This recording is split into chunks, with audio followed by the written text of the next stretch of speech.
Hello and welcome to this session. This is Professor Farhat. In this session, we're going to be looking at the statement of cash flows.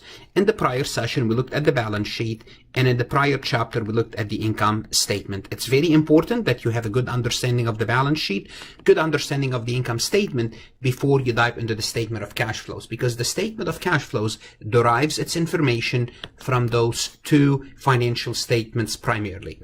This topic is covered in intermediate accounting and heavily covered on the CPA exam section.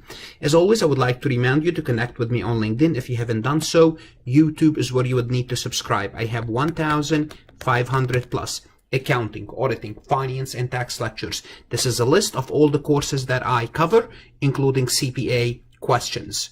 On my website, I do have additional information such as PowerPoint slides, notes, multiple choice, true, false, quasi CPA simulations, and 2,000 plus CPA questions. So the income statement, the statements of stockholders' equity, and the balance sheet each present some information about cash of an enterprise during a period.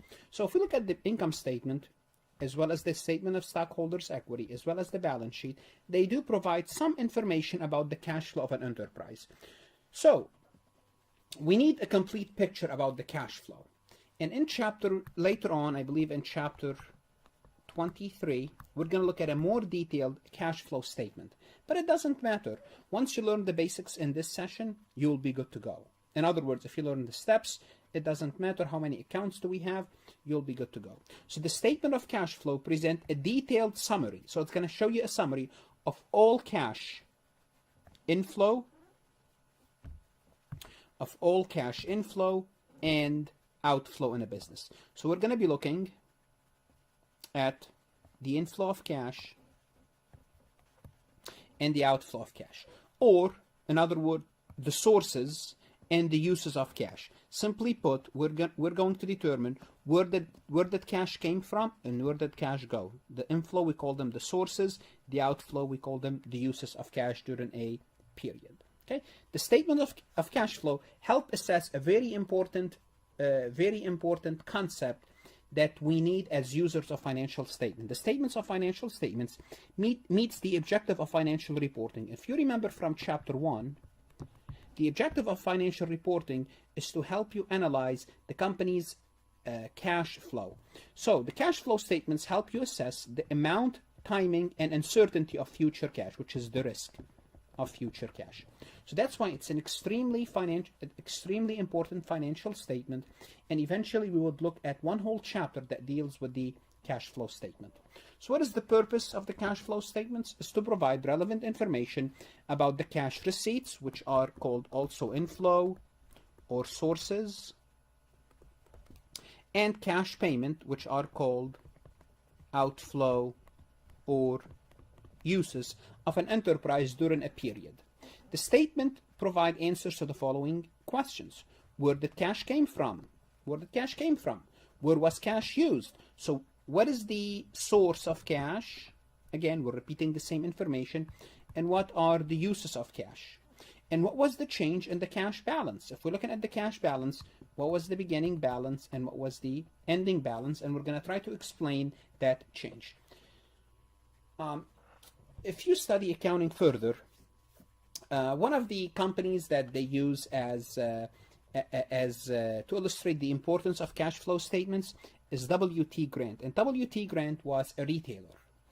And W.T. Grant, basically before Macy's, before the retailers that we have today, what they did is for a number of years, okay, if you graph their performance over a 7-year period, what you would show is this: their net income was good. Notice here the net income was good, the graph for net income. Their cash flow from operation, it was going down. So notice, but no one paid attention to the cash flow statement. Actually, it wasn't required back then. I believe it wasn't required, but if it was, nobody paid attention, because even if it's not required, you can prepare a cash flow statement. So notice net income and notice cash flow from operation, and we're going to see what that means. What we are trying to say is net income is not often, it's not enough as an indicator to see how well a company is doing. We need to look at their cash flow, and we'll explain this later. But this is W.T. Grant, is the company that that's quoted most of the time that shows the difference between net income and the cash flow. Okay, because it's important to generate cash, not net income. Net income is good, but not cash.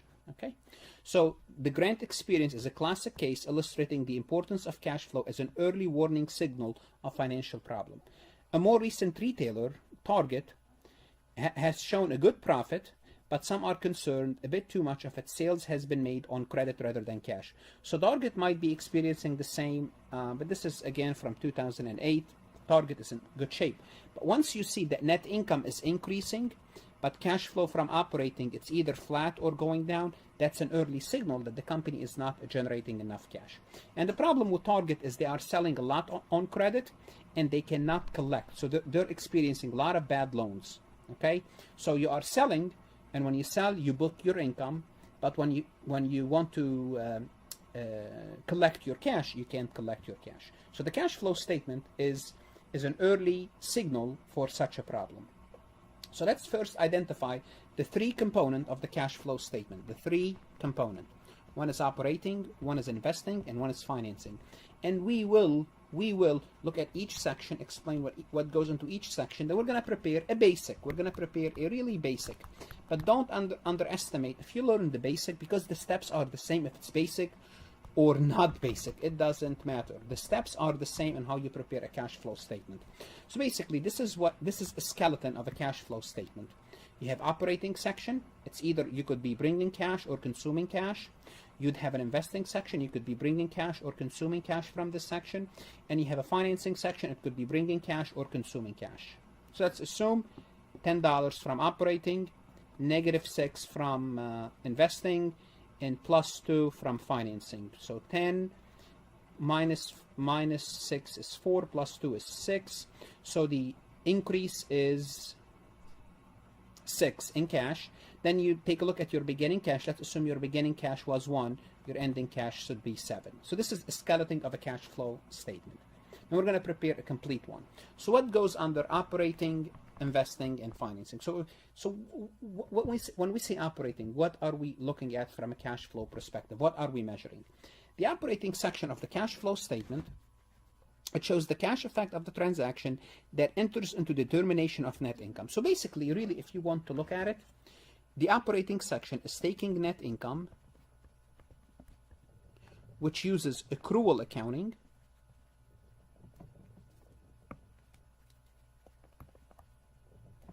and converting it into cash net income.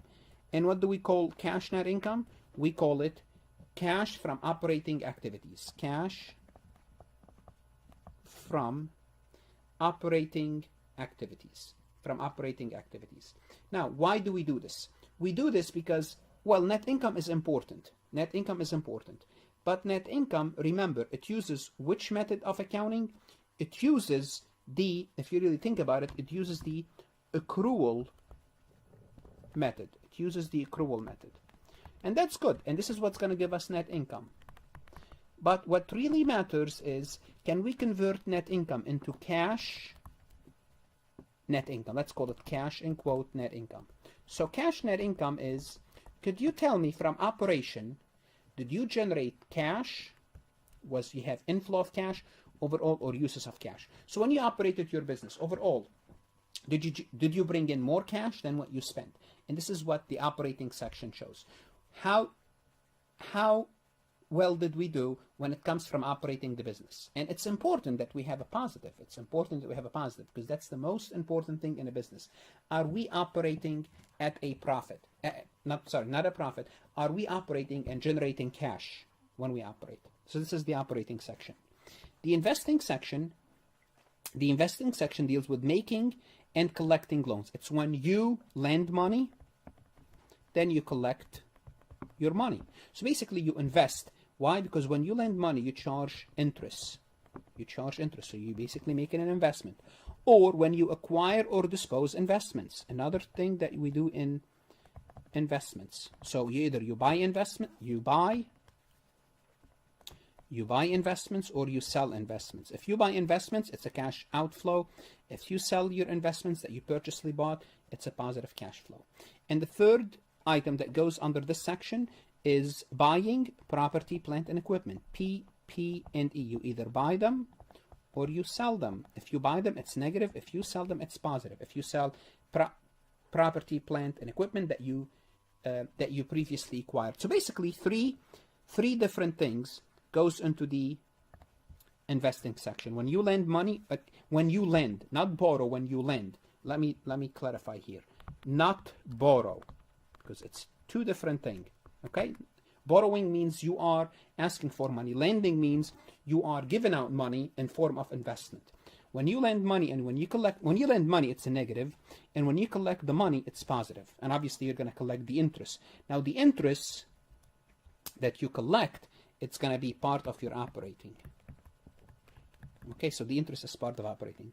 So the other thing is, we said investments. You either buy investments or sell investments. And the third component that we usually see under investments is property, plant, and equipment. You might be buying property, plant, and equipment, or you might be selling property, plant, and equipment. So this is the second section of the cash flow statement. So this is one, this is one, this is two. The third section of the cash flow statement is the financing section. The financing section deals with obtaining resources from owners by providing them in the return on their investments. What are we talking about? We are talking about common stock. This is how you obtain resources from owners. And borrowing money from creditors. Borrowing money from creditors means what? It means debt. So basically, mainly, the financing section deals with common stock and debt, as well as other things. So sometimes you sell common stock, that's a positive. Sometimes you buy back common stock, it's a negative. And when you buy back your common stock, it's called treasury stock. And debt, sometimes you borrow money. When you borrow, it's a positive. And when you pay back, it's a negative. Okay? So this is what the financing, how are you financing yourself? Okay, there's two ways you can finance yourself, either stocks or borrowing, which is stocks or debt or equity, stocks or bonds. Okay? Or borrowing, lending, borrowing, notes payable. And this is another section, another picture of it. So operating cash flow, this is the operating cash flow. Again, you could be bringing money and you could be consuming money. So where do you bring money from cash flow? Cash receipts from revenues, okay? And that's going to bring you cash inflow. And where do you spend the money? When cash expenditure exceeds cash receipts of revenue, okay? So you're going to have inflow of cash, and you're going to have basically an outflow of cash. Investing, as I said, it's property, plant, and equipment. This is basically a review of what we just said, another picture. Property, plant, and equipment is one. Sale of debt or equity securities, which is investments, two. And collection of loans, three. If you are selling those, you're going to have a positive cash. If you are purchasing those, purchasing, and lending money, it's a negative. Okay, so this is a inflow, positive, and this is negative. And financing activities, as I said, you're going to be issuing equity securities, which is common stock, and you're going to be issuing debts like bonds and notes. Basically what I just said earlier, but this is another picture of it. This is how you bring cash from financing. And how do you consume cash from financing? You pay dividend to the common stockholders. You redeem the debt. Basically, you pay back the debt. And you reacquire your capital stock. Basically, the opposite of this. This is when the cash is outflow. And this is what goes under each section of the cash flow statement. Okay, so those are the basic components. Let's prepare a basic. And we emphasize the basic, although it doesn't matter if it's basic or not. I'm going to give you all the steps that's needed, but we're going to call it basic. So an overview of presentation of the statement. So really, to prepare a cash flow statement, you need three things. You need comparative balance sheet, which is year one and year two. So it's a prior year and a current year. So to prepare a cash flow, you need 2 years of balance sheet. You need the current income statement, and you need selected transaction data. And basically, selected transaction data means more information about transaction. Because sometimes the balance sheet and the income statement doesn't tell you the whole story. Maybe you bought a building, okay? But how did you buy this building? Did you pay cash? That's one way. Did you pay cash and obtained a loan? Did you issue stocks to buy this building? Did you exchange this building for another building? So those are the additional information that we might need.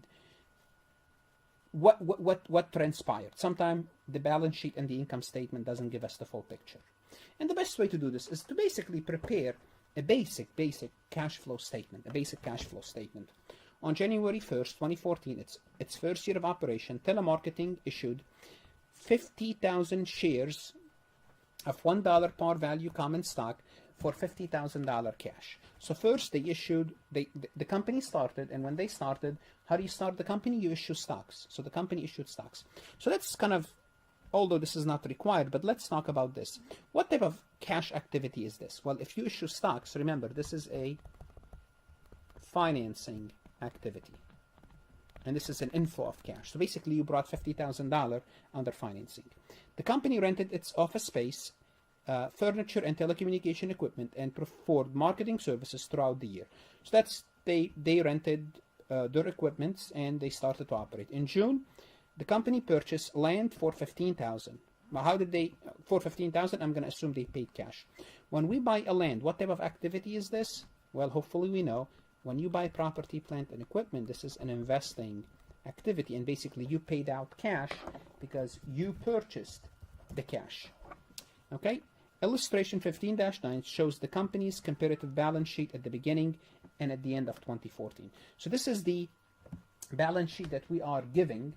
This is the balance sheet that we are giving about this company. Okay? So notice this company does not have a prior year.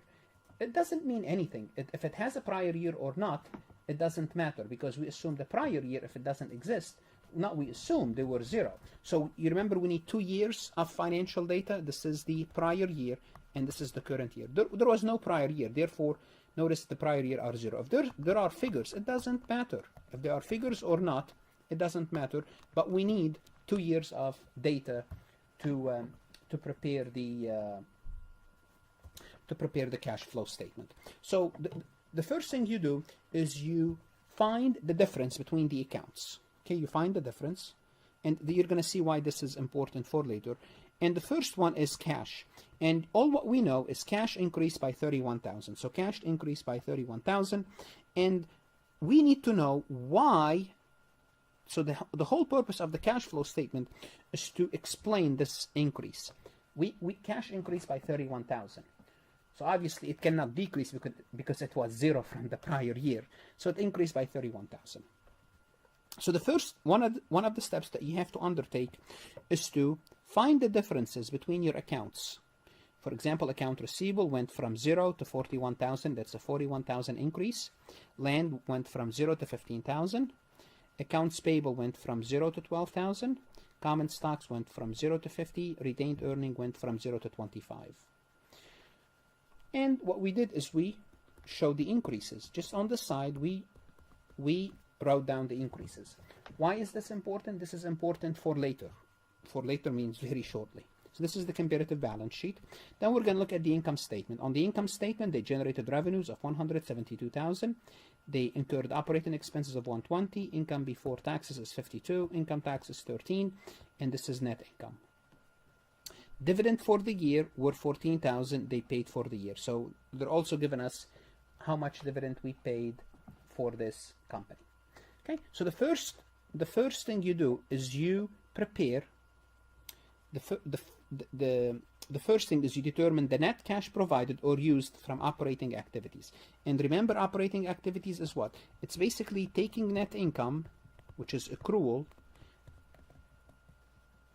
and converting it into cash net income. So we need to make some adjustments to convert that number into a cash net income. This is the purpose of operating.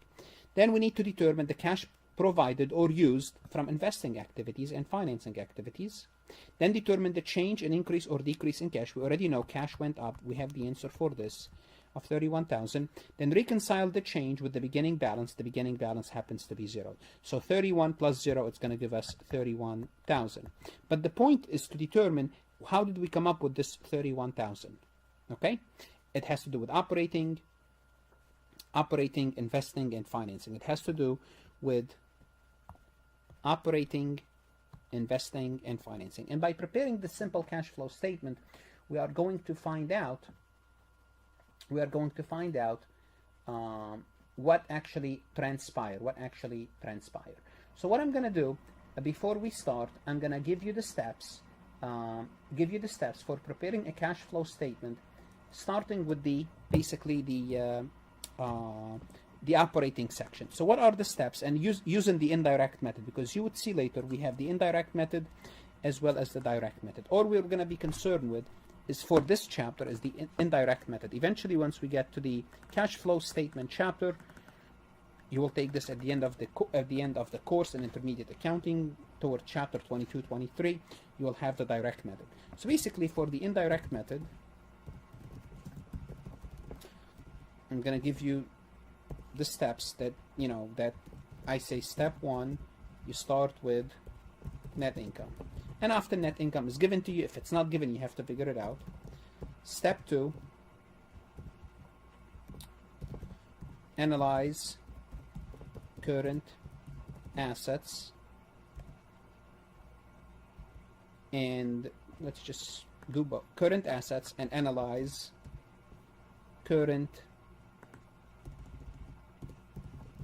liabilities. So this is the same step. We're still talking about the same step. Step 3,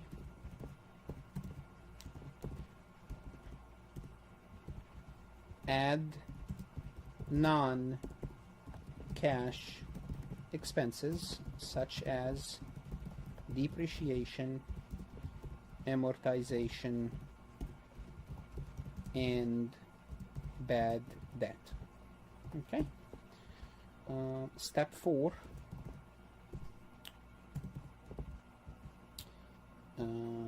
deduct losses, add losses,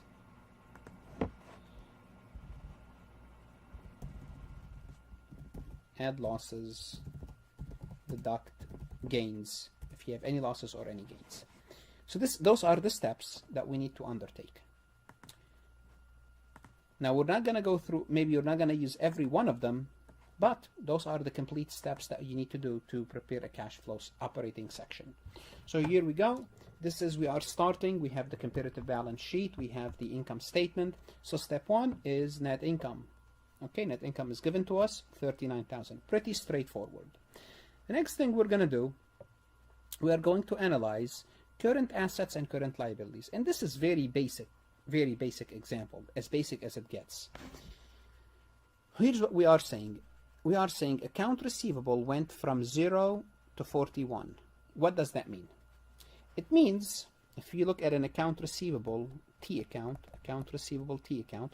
it went from 0 to 41,000. It means account receivable net increase was 41,000. It means what? It means throughout the year, we sold more on account than what we collected. Because remember, throughout the year, what did we do? Every time we made a sale, we debited account receivable, we credited sales. So account receivable went up, sales went up. Then, when we collected the cash, we debited cash, credited account receivable. Cash went up, account receivable went down. And we did this, let me just exaggerate, 1 million times, this transaction.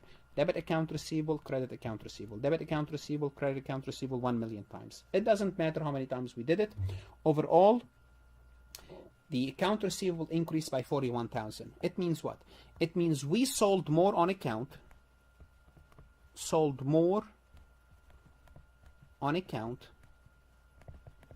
than collected in cash. So we sold more on account than we collected in cash. Well, simply put, if account receivable went up, it means this amount here, 171,000, 41,000 of it not collected yet.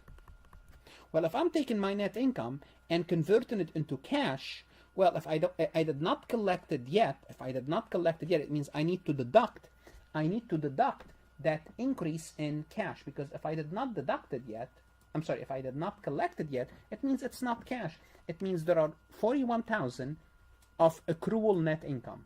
And I don't care about accrual net income. I want to know what is my cash net income. Well, my cash net income, not my accrual sales. I want to know what is my cash sales. Well, my cash sales is not 172. My cash sales is 172 minus 41. And the opposite would have been true if account receivable, rather than increase, decrease. It means I collected more than what I have put into the company.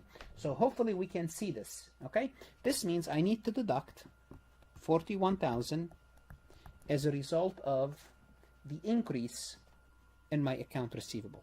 Now the rule is this, because when we are preparing, let me go back to the Excel sheet. So we did step 1, now we're working on step 2. The rule is this, and if you want to write it down for later, it's very important that you do. If your current, make it smaller here, thinner, okay. If your current asset, if any of your current asset, the change, this is the delta sign, the change is up in this situation, which it was, it means cash flow went down, just like an account receivable went up. If an account receivable, the change is down in any current asset, and specifically, and to be even more broad, any asset, if it goes up, it means cash flow goes down, because to acquire more assets, you need cash. If the change in assets or current assets went down, it means your cash flow went up. Okay, and this applies to all your assets, including current or non-current. It doesn't really matter. Okay, so this is one of the steps that I told you will need to know. Okay, so this is how we analyze current assets. Okay, now in the book you could read about inventory and other current assets, but again, if your assets goes up from a cash flow perspective, it means you acquired more asset. And if you acquired more asset, how do you acquire more asset? By consuming cash. This is how you acquire more assets. You consume cash. Okay, so this is the first step. Now, if we had more than one account receivable, we could have many account receivable. It doesn't matter how many do we have. The rules are the rules, and it will stay the same. So let's go through the first step. Net income. Then an increase in account receivable gives us a negative 41. Now, so we analyze current assets and current liabilities, land, not current assets. So we're done with current assets. Let's look at current liabilities. Remember, under current liabilities, if we have any sorts of a notes payable, that's a financing activity. Just be careful. Any notes payable is a form of financing, not of operating.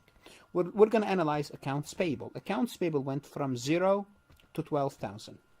Let's analyze accounts payable. If we have an accounts payable account, it went from 0 to 12,000. So it increased by, the net increase was 12,000. This was the net increase. Let's think about it for a moment. What happened is this. Throughout the year, every time we buy on account, let's assume we bought inventory, we debit inventory, we credit accounts payable. Accounts payable goes up, inventory goes up. Then every time we pay down our accounts payable, we debit accounts payable goes down, and we credit cash, cash goes down. So this is the entry. And we had 1 million of these entries. And what we care about is the difference, the net difference. All we care about is when we net them all out, accounts payable was up 12,000. It means what? It means we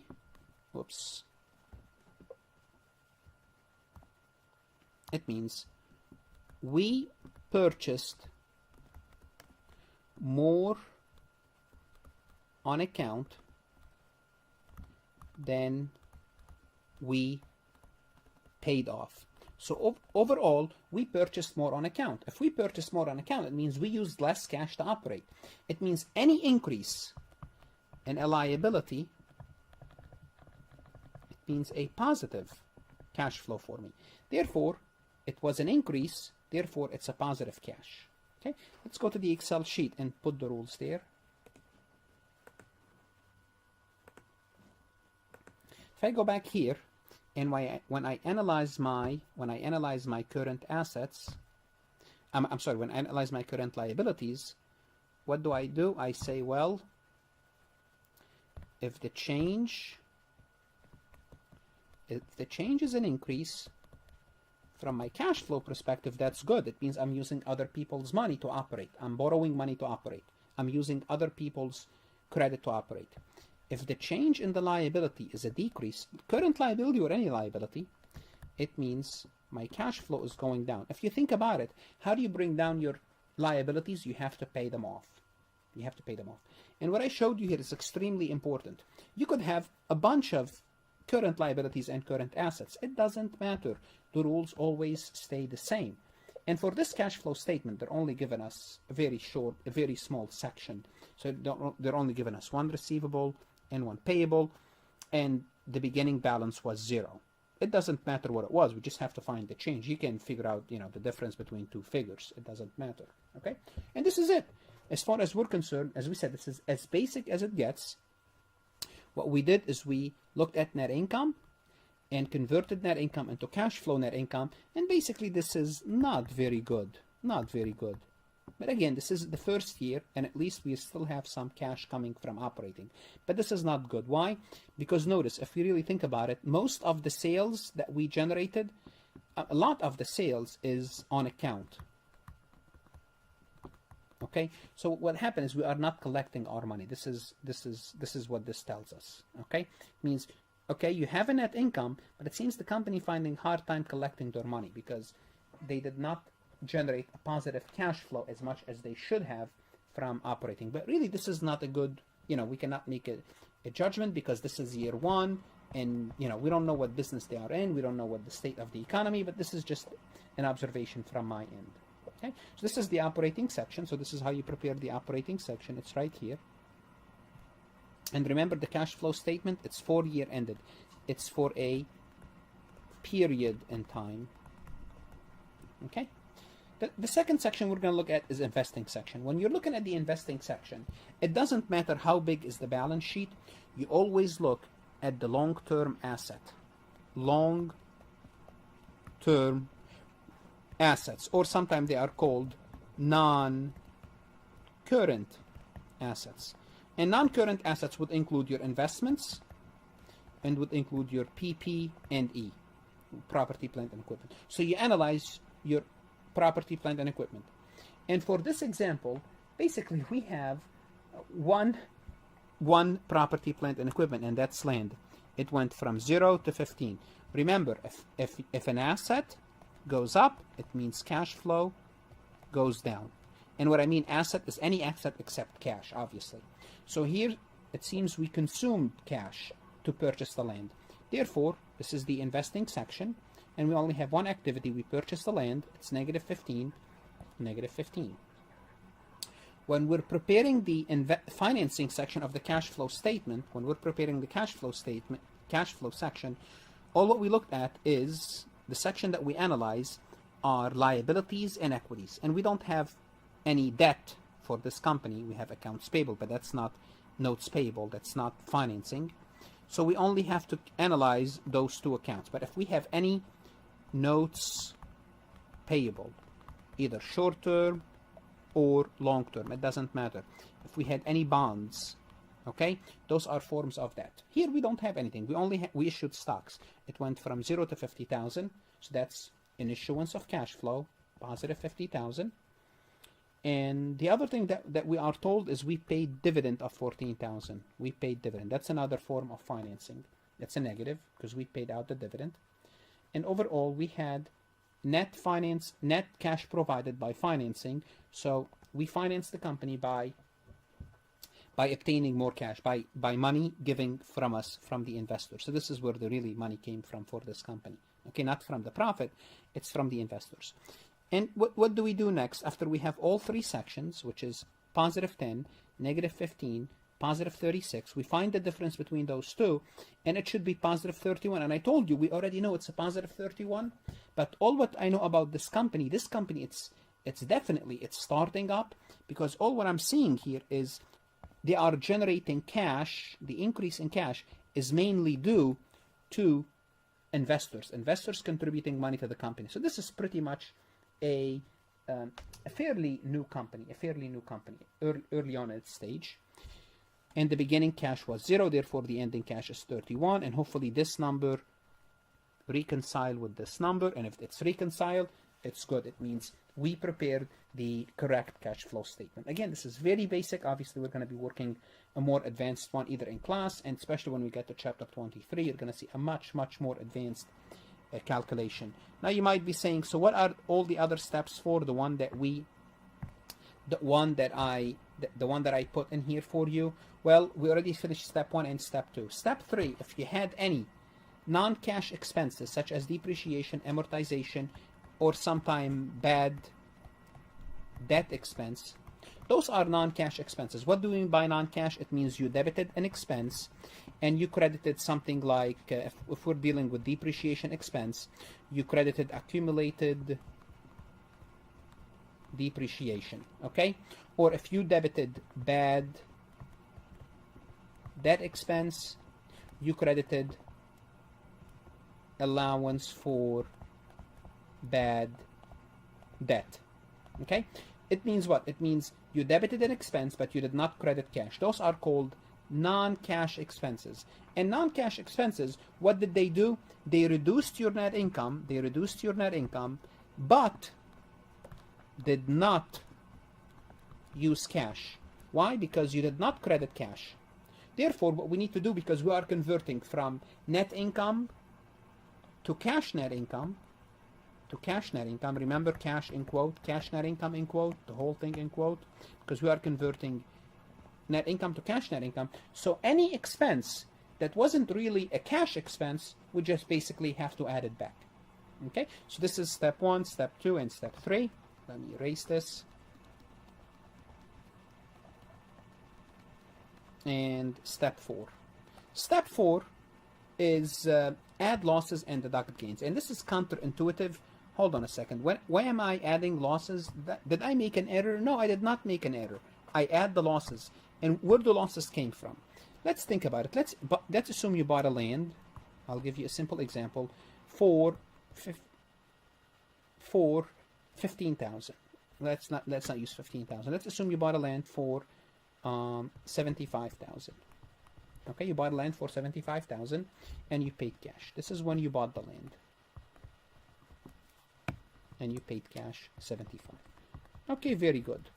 Now, what did you do? Then you sold the land, and you sold the land for 60,000. You sold the land. Okay, when you sold the land for 60,000, we debit cash 60,000. Let me just make this, bring it down a little bit further. Okay, so you debit cash, credit the land 75, and you incurred a loss of 15,000. So this is the entry when you bought the land, and this is the entry. Oops, this is way too much. And this is the entry. And this is the entry when you sold the land. Now, what happened in between is this: when you sold the land, you incurred the loss, and this loss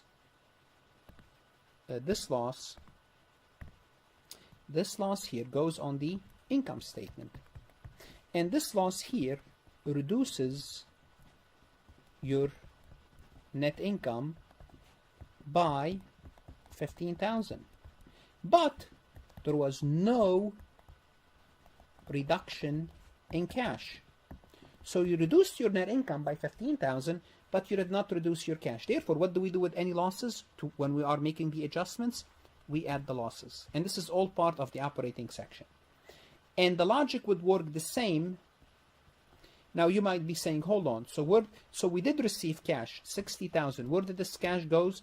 This cash goes under the investing section, Okay, so that's why the loss is taken out. The loss is taken out because it reduces your, the loss is added back because it reduces your cash without reducing your, it reduces your net income without reducing your cash.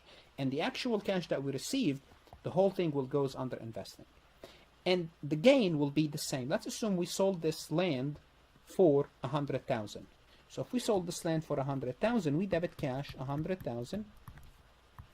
We credit the land 75, and now we have a gain of 25,000.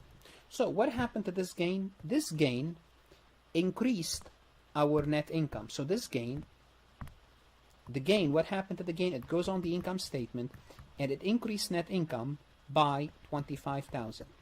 But guess how much cash we received? We received 100,000. The whole 100,000, it's going to go under investing, under the investing. So this $25,000 that increased our operation did not increase our cash operating. The whole cash, the whole 100,000 should be reported under investing. Therefore, to prepare the operating section, what do we do with the gains? We deduct the gains. So we add the losses and we deduct the gain. Take a minute and think about what I said, and this is the steps, all the steps to complete the operating section. Again, those are the 4 steps to complete the operating section of the cash flow statement. Okay. So you could reflect on them, maybe work some exercise to see how it really works. But I gave you the full steps. We may see this, later on in another chapter, or maybe I will work an exercise, some sorts of an exercise as an example. But those are the steps. Now let's take a look at this section. Report the following item in the most. So what activity is net income? Well, net income, obviously, hopefully we know this is operating. What about dividend paid? Remember, dividend paid is financing. Now, be careful. If it says dividend receive, then it's operating. So remember, you have dividend paid, okay, and dividend received. When you receive dividend, it means you bought stocks in another company and you receive dividend. It's an operating activity. Anything that deals with current assets and current liabilities, any increase in current assets like account receivable or any changes in current liabilities, those are operating activities, OP. Purchase of equipment, property, plant, and equipment, that's investing. Depreciation expense, that's a non-cash expense, and that's operating. Issues of note, anything that deals with notes. Notes means what? Notes means loans. Anything that deals with loans, notes, bonds is financing. And remember, you are issuing. It means you are borrowing. Because if you are, this is where students confuse. If you are lending money, and that's an investing activity. If you are lending, okay. And here are the answers. So hopefully you know the answers for this. Okay. So let's prepare the cash flow for this company. So we know this is operating. So we're going to start with net income, 40,000. Then we had an increase in account receivable. An increase in account receivable, that's negative to cash. We had an increase in accounts payable, that's positive to cash. And depreciation expense, we always add depreciation expense. So those in green are operating activities. Let's look at the operating activities. And notice we start with net income, increase in accounts receivable, increase in accounts payable, add depreciation expense, cash provided from operation, which is good. We had net income of 40 and we had cash provided of 75. That's pretty good. Now, the other sections are that we did not complete yet. This is investing, purchase equipment. If we purchase, it means it's a negative. Okay, so here under investing activities, we purchase equipment, negative 8,000. And what's left are the financing activities. It seems we have 2 financing activities. One is we issued a note, that's a positive, and one we paid dividend, that's a negative. Those are the financing activity. So we proceeds from a note, that's a plus, paying dividend is a negative. So we have the 3 sections.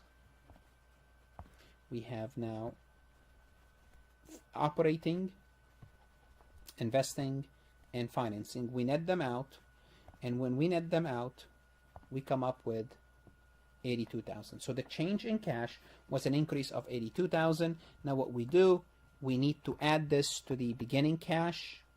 Assuming it was 0, then the ending cash is 82. Assuming it was 1,000, then the ending cash should be 83. Okay? All right. Let's look at this question. In preparing statement of cash flow, which of the following transaction would be considered an investing activity? Investing. Issuance of bonds at a discount. Well, if you are dealing with bonds, it means you are issuing. Issuing means selling. If you are selling your own bonds, that's a financing activity.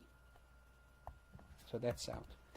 Declaration of cash dividend. If you are declaring cash dividend, that's also financing because you're going to be paying dividend. Sale of merchandise on credit, that has to do with your operation. That's operating.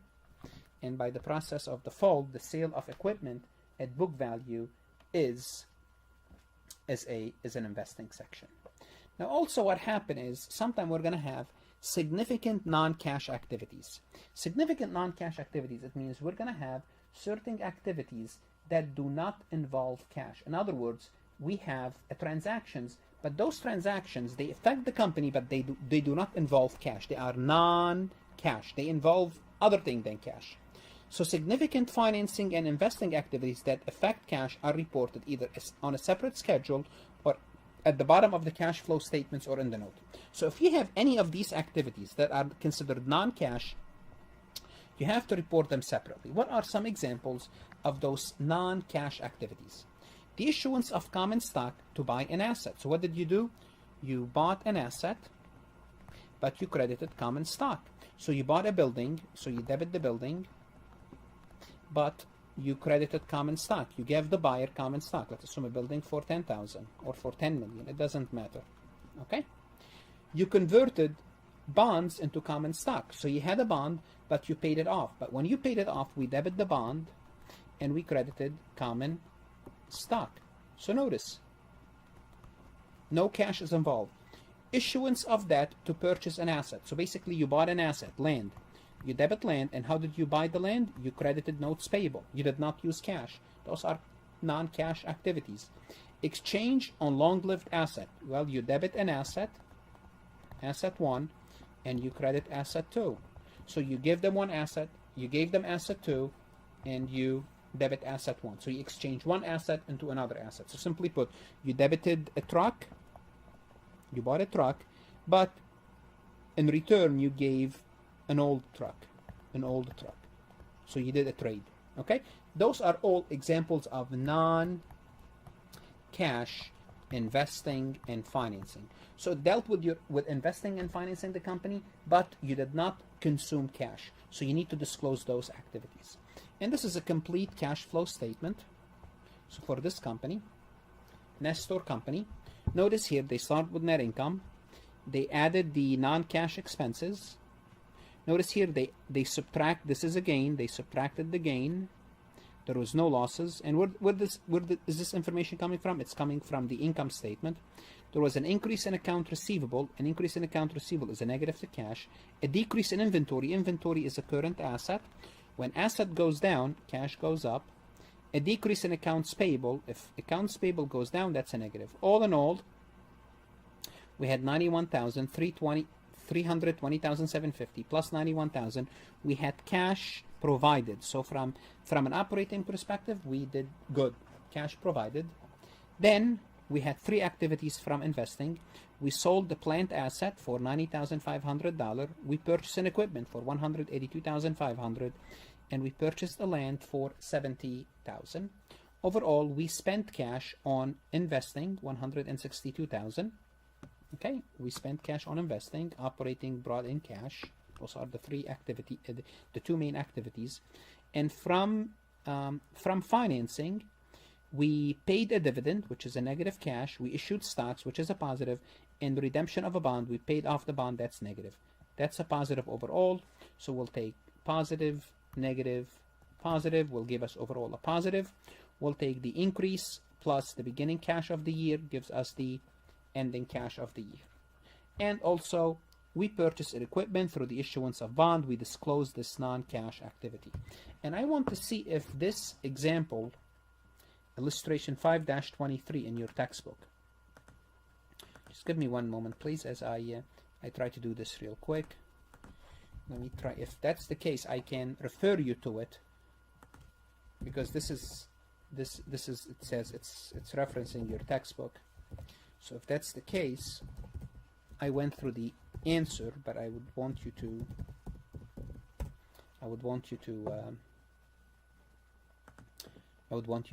go over the steps and follow the steps, and you could, if you want as an illustration, you can see what we did. Let me just go to statement of cash flow and exhibit 5-23. So this is the one that we worked. This is the one that we worked. Now, actually, also in the book, illustration 5-23. See if there's anything here.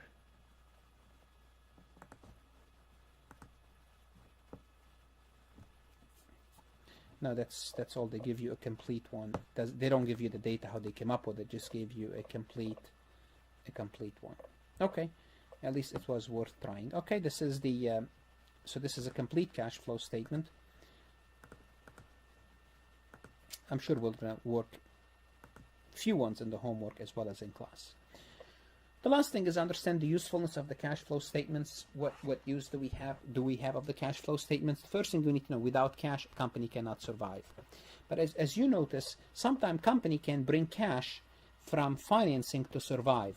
And sometimes the worst thing is when companies start to sell their assets, sell to survive. So they will have this section as positive. This is the worst thing for a company. Not the worst, but this is a bad sign, especially if this is negative. If the company is negatively generating, they are using cash for operating the business, and they are selling their asset to finance the company, and they're selling and they're borrowing money to finance the company, that's a bad sign. That's okay if you have, this section here, it's okay if it's a positive or negative. If it's a new company, this is going to be a positive because they're going to be borrowing money. But as the company matures, they're going to be paying back the loans and rewarding the investors. Understand the usefulness of the statement of cash flow. So for one thing, without cash, a company will not survive. So it's extremely important that at least you have a positive cash, okay? Just to survive for the next quarter. Otherwise, you will close your business.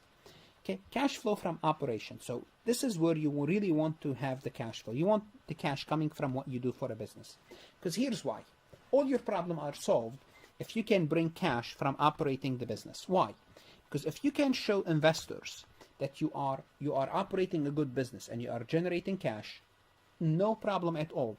You're going to have investors and creditors lined up to give you money. Why? Because they want to make a profit, and here they want you to pay interest. So you will have enough people to what we call finance your company. But you have to show that you are generating a positive cash flow from operating the business. So high amount, company able to generate enough cash flow to pay its bills. If it's a high amount and you want to grow, people will be lined up for you to grow. Low amount means a company may have to borrow or issue equities to buy bills. And if you have a low amount, it means you are a risky company. And if you are a risky company, and if somebody wants to borrow you money, they're going to charge you high interest. And if they're going to buy your stock, they're going to buy your stock at cheap prices because they're taking a lot of risk investing in your company. So what matters really for a company is how much you are generating cash from operating your business. And one thing we can measure, we can basically look at, one of the ratios that we can look at when we are calculating cash. Cash is the current cash debt coverage ratio. So basically we want to know if you are generating enough cash to cover your debt. So how do you do this? You will take net cash provided by operating activities. Let's assume this is $10,000 to keep the numbers simple, divided by the average current liabilities, and let's assume this is 2,000. Okay, 10,000 divided by 2,000, it's 5. What does 5 mean? 5 indicate, this ratio indicate whether the company can pay off its current liabilities from internally generated cash. A ratio 1 to 1 is good. This is 5 to 1. It means for every dollar in current liabilities, you have $5 in in cash coming from operating the business. 1-to-1 will be 10,000 and 10,000 and 10,000. This will give you a ratio of 1. Obviously, you want it to be greater than 1.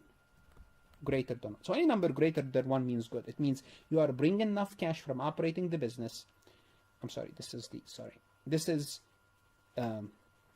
is current cash coverage ratio. It means you are covering your current liabilities. Another ratio we can calculate is the cash debt coverage ratio. Do you have enough cash coming to cover all your liabilities? Again, if we take 10,000 and 10,000, just for simplicity, the answer will be 1. This ratio indicates a company ability to pay its liabilities from net cash provided by operating activities without having to liquidate the assets employed in its operation. I would say a ratio 1-to-1, it's not that good because you still have to cover your long-term assets. I mean, I don't have an answer what's a good ratio, but 1-to-1 is, because remember, this cash has to cover current, then we are not including long-term, which is the next section. Average total, it means including current, and long-term. So I would say it should be more than 1 for the current. Okay, this ratio indicates the company ability to pay its liabilities from net cash provided by operating activities. So do you have enough cash coming from operating the business to cover your liabilities without having to liquidate assets, sell assets, or borrow more money, basically, which will give you into more trouble? So this is another ratio we can calculate from cash. A third measurement of cash is something called free cash flow. Free cash flow analysis. This free cash flow analysis tells you if you have a positive free cash flow. How do we calculate the free cash flow? Here's the formula. We'll start by taking operating activities. Did you notice that all the ratios focus on the operating section? Why the operating section? Because if you are not generating positive cash flow from operating, you are really a useless company. Okay, because if you want to survive and if you're a viable business, you're supposed to be generating cash from what you do. And the operating activities tells you if you are generating cash or not generating cash from what you do as a business. So to find out what's your free cash flow, we'll start with your operating cash. Hopefully it's positive, not negative. Then we subtract capital expenditure, and those are planned. Planned means how much are you planning to spend on expanding the business. Then we deduct. So it's minus planned expenditure. Then we deduct the dividend. Dividend is you have to pay to investors. Then the investors want to make sure they're going to be paid dividend. Then minus the dividend. And what's left is free cash flow. And any positive number, investors will be very happy because now they have extra cash to do what? To grow the business or to pay them back more dividend. So this is the cash that you want to have a positive. So this amount, the amount of discretionary cash flow a company have that may be used for purchasing additional investments, retiring debt, purchasing treasury stock, or simply adding liquidity to the company. So you pretty much, when you have cash, you have endless things to do. You can buy more assets, you can pay off debt, you can buy back stocks, buy back your own stock, or simply adding the company's liquidity. So you have cash, and cash is king because cash gives you opportunity. Opportunity when time comes, there's a good opportunity. If you have cash, you can take advantage of the opportunity. So the current cash debt ratio coverage is often used to assess what? Is it financial flexibility, liquidity, profitability, or solvency?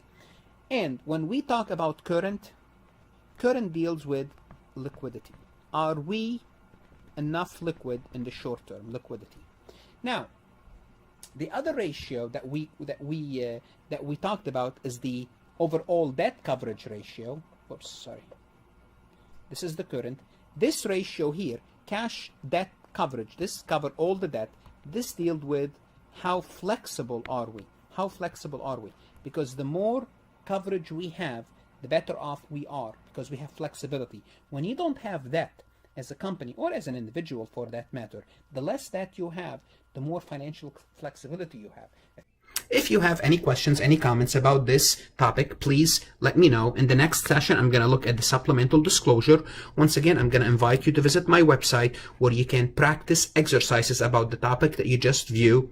And I strongly suggest you subscribe. It's an investment in your career. Study hard and study hard for your CPA exam.